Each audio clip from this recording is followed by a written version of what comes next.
Le rap meurt parce que les rappeurs n'écrivent plus de textes. Et je dis pas ça pour critiquer les rappeurs actuels et la qualité de leurs textes. Non, c'est une vraie méthode qui vient des États-Unis et qui est de plus en plus utilisée par les rappeurs français qui s'appelle la punch-in méthode. Parce qu'à l'époque, quand un rappeur entrait en cabine, il y allait avec son texte écrit au préalable.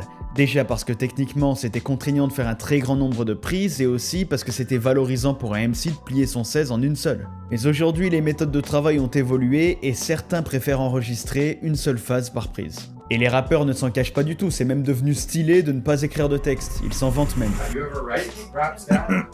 Hell no. I ain't never wrote raps. I punch in. I don't write. Could end up with something better if you sometimes wrote some stuff. Nope.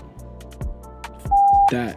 Cette méthode elle a été popularisée par Lil Wayne ou encore Young Thug, mais il y a aussi des rappeurs plus old school qui ont déclaré le faire, comme Jay-Z par exemple. And you never write down the lyrics. Never. Ça pose forcément un problème de cohérence dans les textes, puisqu'ils ne sont pas pensés comme une structure unique qui tourne autour d'un sujet, mais plutôt comme une compilation de phases qui viennent en tête au moment de l'enregistrement. Sachant que les plus grands morceaux de rap reposent quand même sur des textes extrêmement solides, c'est quand même paradoxal de se priver de l'écriture dans ce genre musical.